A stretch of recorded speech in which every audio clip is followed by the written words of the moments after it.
Hello, and welcome back to the Formal Review. Today, we'll be talking about the 2021 film, Eternals. Now sit back, relax, grab your drinks, now let's talk about this movie. What's up, y'all, and welcome back to the Formal Review. This is Season 4, Episode 20. I thank you all for tuning in again. Now, this is back to the regular film analyses that we had prior to October, now that we're in November. And this analysis will be on the newest film in the MCU and where it stands in the franchise's overall ranking. Now, this film is filled with Easter eggs, new characters, and it does fill in a lot when it comes to the MCU as a whole. And we're going to go into all of that in a few minutes, so stay tuned.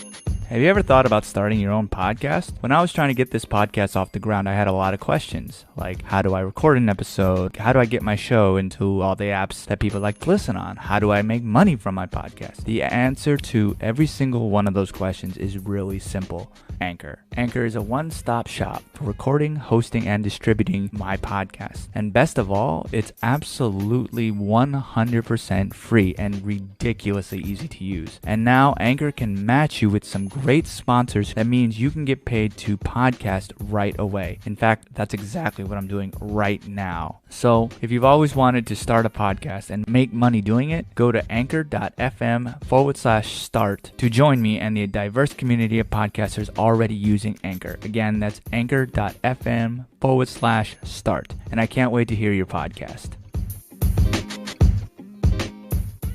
Now, before I get started on anything, there may be some spoilers in this analysis for this and also potentially some other films in the MCU. But as always, I will do my best to keep it vague so not to ruin the movie for you. However, as I always say, do go see this film before listening to what I have to say about it so you fully understand everything. But if you don't care about that, keep listening. Also, I know I talk about this at the end, but the data shows that most people don't listen to that part, so I want to talk about it here and reiterate the importance of leaving reviews on your favorite subscription services. I do read those because I do want to grow, because these episodes are really for all you listeners out there, and I want to keep this entertaining. So what do you want to hear? Do you want to hear games? Do you want to hear more of the 4K stuff? Do you want to hear me talk about a certain movie? If you want to come on and talk to me about something, if you want to debate, I'm always open to do stuff like that, so you can always reach out to me on social media. I always want to grow and improve, and just because something works doesn't mean that it cannot be improved. So if there's something that you want me to improve on, let me know, and I will grow as such. Anyway, let's get back to the movie at hand. So sit back, relax, grab your drinks, and let's talk about this movie.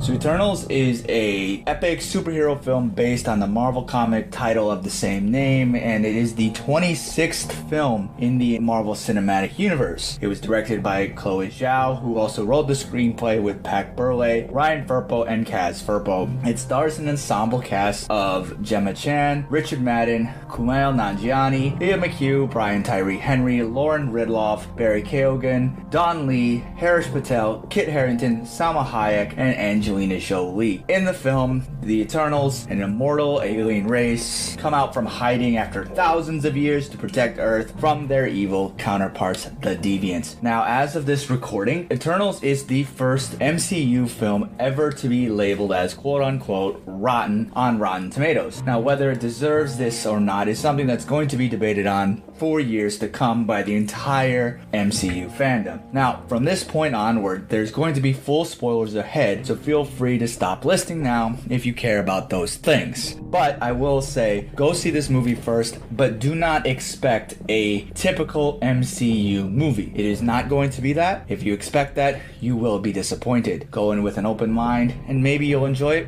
maybe you won't. I'm not sure. Leave it up to you. I know I did, but we'll get into why that in a minute. Anyway, that's your spoiler warning. Now, here come the spoilers. So, this film is packed with a lot of exposition, and it very much explores the circle of life within a universe. Now, like a lot of sci-fi movies that have to fill you in on very, very big chunks of lore, the film starts off with a block of text that tells you the story of the Celestials and how they created the universe. Now, this is an obvious callback to other films like Star Wars and Blade Runner, and the Eternals were created by this entity named Arishem when he made the first sun, which brought life into the universe. Perfectly balanced. as all things should be. So, the Celestials also created the Deviants to protect these planets from predators, but then these Deviants, with their namesake, turned against their masters in an attempt to feed on all life. Now, this made Arishem send the Eternals to take them down. Now, this story ends up being false, but more on that in a little bit. The Eternals then arrive on Earth around 5000 BC, and they are Cersei, played by Chan, Icarus, played by Madden, Kingle, played by Nanjiani, Sprite, played by McHugh, Phastos, played by Tyree Henry, Makari, played by Ridloff, Druig, played by Kael'gan, Gilgamesh, played by Lee, Ajak, played by Salma Hayek, and Thena, played by Jolie. Now, they obviously, because this is the beginning of the movie, they defeat the Deviants, but some do escape, so the Eternals decide to stay on Earth and integrate with human society. Now, over the many years, the Eternals helped humans go from these land-dwelling simpletons into smart device holding simpletons in a way. And through some honestly oddly placed flashbacks, the audience sees that they have had a involvement in almost every major breakthrough in human history. And this included the invention of things like the plow, steam engine, and also the atomic bomb.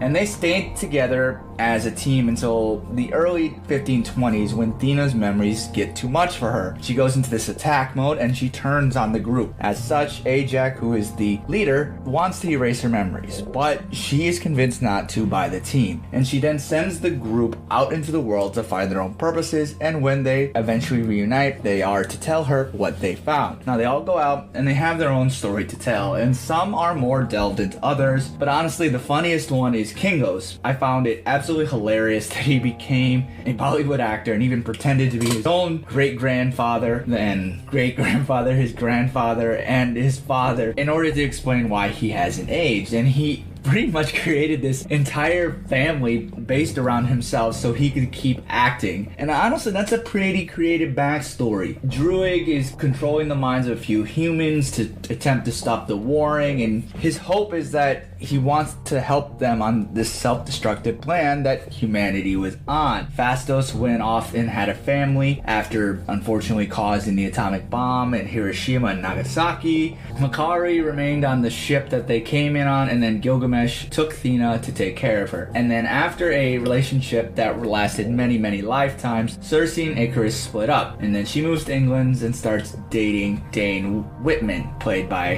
Harrington. Now, Ajax then sends Sprite to check up on her, and that's pretty much where the film starts. Now, these are all extremely powerful characters, and one of the biggest questions that a lot of people had going into this movie was, why didn't they get involved with Thanos? They're these extremely powerful extraterrestrials, and they couldn't have done anything to stop Thanos' plan. Why is that? Well, the film gives a pretty good answer. The Eternals were supposed to be there for us to protect humanity from the Deviants, but that's it. Otherwise, they have to allow humanity to grow, and they understood that if they stepped in the way of every single threat, it would harm that growth. So, in present day, an earthquake causes a Deviant to emerge, which has the ability to regenerate itself. And this Deviant attacks Dane, Cersei, and Sprite. Icarus arrives and helps them out. Now, they join forces, and then they go to Ajax's house to find her dead, who was apparently killed by a variant. Now, from here, they start to reunite with the rest of the group and figure out what's going on. But while at Ajax's house, Cersei gains this orb that allows her to communicate with Arishem. And when she does, he ends up telling her that there is a celestial growing within Earth.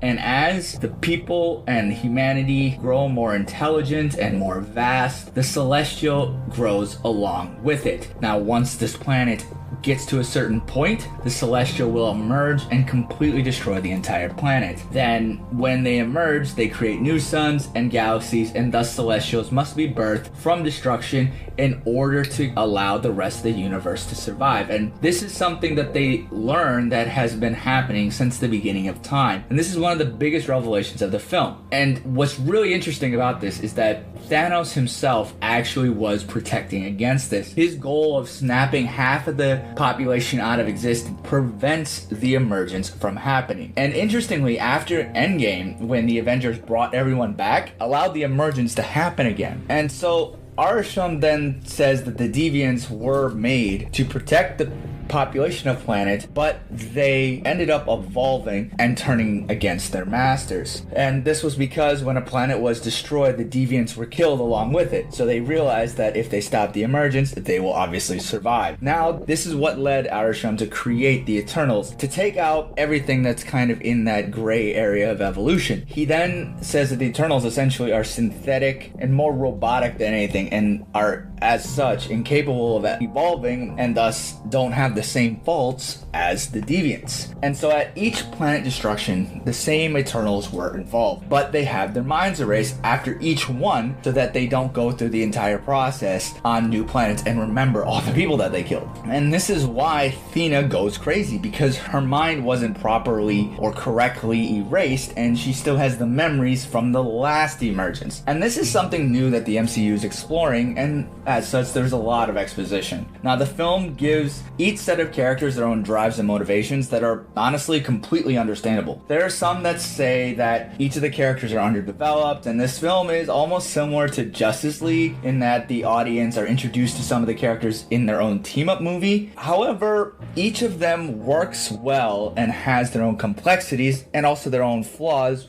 which makes them very relatable. And the idea that this film deals with is very complex, so I'm gonna take a moment to set it up, and I'm going to attempt to dissect it. So if we take a step back from the MCU and look at human evolution and space exploration, one day humanity will have to go to another planet and have to migrate or terraform this new planet so that we can live there. However, the opposition to that is that given that humanity at this point has eliminated all of Earth's resources so much that we have to go somewhere else, do we have the right to do that to another planet? We would be going to this other planet and we would be changing pretty much everything about it. And if there is a sentient population there, they would not have to be killed off. And any new life may or may not evolve in the correct way. So do we have the right to keep a civilization from happening because of our desire to survive? And these are very interesting ideas to think about. However, they are very complex to apply into a cinematic feature film, especially one that deals with comic book characters. Because if this type of information is written out, it's easier to comprehend if it's written out in front of you. But when you're trying to show something visually and through dialogue, some of the important things can be missed, or honestly, the general population won't care about that because they're not going to an MCU movie for something like this. And as such, they'll become too bored to care about something as complex as this. So the film tries to oppose that kind of idea with having CGI monsters come on screen to fight the Eternals for honestly some cool action sequences, though it's not on the same level as a lot of other MCU films. Between those typical MCU action sequences, there are some really intimate moments between the characters. And frankly, this is one of the most emotional MCU films with some really grown-up moments. We have seen death before in the MCU, but in the end, they make it less significant by a joke. Damage is not too bad.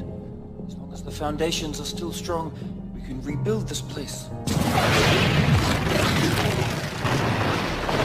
Those foundations are gone. Sorry. Or that ultimately the character wasn't dead. And it's not just like one scene in the entire movie. This is multiple scenes of emotion. And again, if you're not looking for that in an MCU movie, or you don't want that in an MCU movie, you're gonna be upset about this. But going back to the story, after Arishem tells Cersei this, they also start to realize that Icarus knew about the emergence for a long time, and when it was about to happen, he went to Ajax to start the process. And however, he found out that she had changed her mind about humanity and that she thought that they deserved to live. He ends up betraying her and feeding her to the deviants. Now, when this is revealed, Sprite leaves with him, and Kingo drops out of the group because he agrees with Icarus but does not want to fight his family over it. The rest then go to stop the emergence from happening. Now, one of the biggest critiques that a lot of people have with this moment is it is a somewhat cliche lie reveal story. And honestly, that's a very valid point here. But it's not to show that Icarus is a villain, because this film doesn't really have a true villain when you really think about it. And I'll get into that a little bit more in a second. So the battle ensues between all of them and then Icarus, but they end up joining powers and Cersei begins to turn the Celestial to stone. Eventually, Icarus realizes that because of he loves her, he can't bring himself to kill her, and together they all unite to stop the emergence. Now after this, Icarus then does what his namesake is from and flies very close to the sun, but in this situation he dives right in. Now there is one line of dialogue that really ties all of the Eternals together about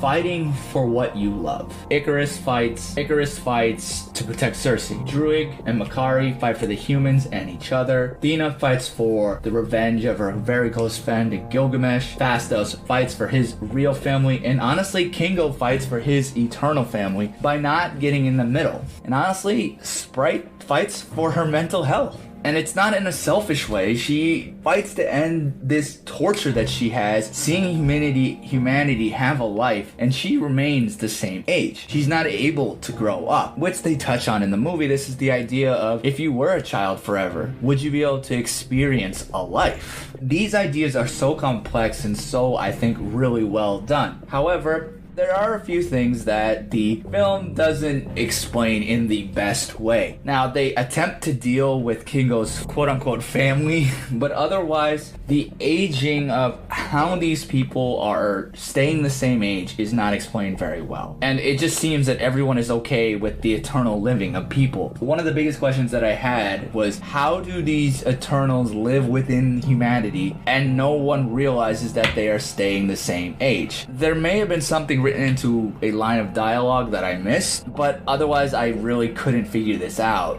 They may have tried to move from city to city, but then this is the whole idea of living forever. It's, if somebody's gonna live forever and not age at all, at a certain point somebody will realize it.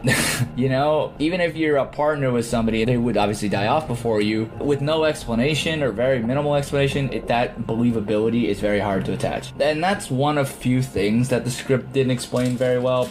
And honestly, those may be little nitpicks, so I won't go into them very much, but overall, it wasn't a very fluid script. Even so, though, each of the actors plays each character very well. And honestly, I loved each one's portrayal of the complex characters. Jolie's Athena was perhaps the best to me. She's the quiet badass that has a lot of trauma that she's going through. And these attacks are almost like anxiety attacks of her past, and she doesn't understand why these are happening. And frankly, neither do any of the Eternals, but they were trying to live with it. And frankly, her story was the most interesting to me. And as somebody who also deals with anxiety, I felt a real attachment to this character and everything that she was going through. And this shows how good of an actor Jolie is. And she's done really good acting roles in the past, and she does extremely well here. And this is not to say that any of the actors did poorly either. We'll say Kit Harington was not in the movie as much as I initially thought. However, it seems that he was more in this film to set up the sequel, and more on that in a little bit. But in the end, Cersei then uses the abilities to turn Sprite into a real girl, and then Druig, Athena, and Makari travel into space to find more Eternals. Now, Dane and Cersei start talking again, and then Arishem shows up and he pulls the Eternals living on Earth into space and states that he knows that they chose the planets over the Celestial, and he's going to be looking into their memories and giving a judgment whether that humanity on Earth deserves to live or not. Then we hit the end of credits that show that Dane is going to be the Black Knight in the sequel, who in the comics was a hero that was also part of the groups of the Avengers. And then the second credit scene picks up where the Eternals are in space and we meet two brand new characters. One thing I will say is, how did Arishem not find them? That's not really gone into, but whatever. The first new character is Pip the Troll, who's voiced by Patton Oswalt, who in the comics has also joined up with Adam Warlock, who we now know is going to be in the next Guardians movie and is going to be played by Will Poulter. Then he introduces another character named Eros, aka Star Fox, who's played by Harry Styles. No matter what you think of Harry Styles, his character is the brother of Thanos, which shows that Thanos was an Eternal themselves, and again shows that he was right to do the snap because it was preventing the Celestials from emerging, which actually in a way shows how Thanos' character is more complex than what was originally thought, because he's preventing the Celestials from happening, from emerging, and thus not allowing the universe to continue, but he is allowing humanity to continue. And then if you go down the rabbit hole, it ends up being who's actually the villain. And this is why this film is really good. It makes you think, which I think a lot of people weren't expecting when it came to an MCU film. A question that I have though is that how are there remains of Titan in Infinity War if an emergence is what happened on Titan? I guess it must not have happened there, but then why did Thanos want to do the genocide on that planet? It doesn't really make sense, but this is the type of stuff that it's, I think, a little bit more nitpicking the plot, and I would say it's a little bit hard to do, but I do think there's a little bit of a problem there. Anyway, I think that the overall reviews of this film are particularly harsh. As I said earlier, as of this recording, it is the first rotten MCU film, and would I say it's at the top of the MCU for me? No, not really. However, this film has a lot of ambition. It does have a lot of expedition though, but that is honestly needed for the complex and these philosophical concepts that it deals with, such as life and death on a universal scale, and it's extreme. I will say though that the flashbacks are somewhat oddly placed in the film, though it's hard for me to think how they would do it. It makes sense to develop the characters, though it requires a lot of time hopping that if you didn't pay attention, you may miss something. And this film does require a lot of the viewer to keep track of all the rules and what happens in each time period and how that matters. But honestly, when it comes to film, is that shouldn't be required of every movie, at least on the first watch. Now, you should be able to follow the general idea of it, and there is complexities to it, but if you understand those complexities, it does make the film better. And this is something that honestly last year's Tenet struggled with as well, as the plot was obviously very fragmented. However, as with that movie, on rewatch, it becomes better because you're allowed to see what type of film that it is, and see how each moment really develops each character extremely well. Now, again, it's a little odd still though. In regard to the 4DX, for those who haven't experienced it, 4DX is practically a theme park experience in its own right, but it's more than simply a range of motion seats, especially when you have the action sequences. There's a lot of really great movements in it that move with the film and really honestly place you more in the film because each movement corresponds with what's going on in the film. And honestly though, with Eternals, because there's not that many action sequences, this didn't really come into play. Now, it did though have other aesthetics such as smell and water, and frankly this wasn't the best experience for 4DX. It's not bad, but it's definitely not good. It's honestly just okay. The point is that there wasn't a lot of action, which at the end of the day was somewhat a pleasant feeling for an MCU film. Now this film is a long one, and frankly that's not a bad thing because it does allow you to spend more time with the characters and hear what they have to say. When the film started going, honestly I did not care for any single one of them. But that changed over the course of the film's runtime. To be honest, maybe they could have trimmed down maybe like 15 minutes and it would have been the same film. I'm not really sure. I did feel that this film was a little long, but it didn't bother me so much. Saying that though, I completely understand that this movie won't work for everyone, and that there will be a lot of people that just don't like it because they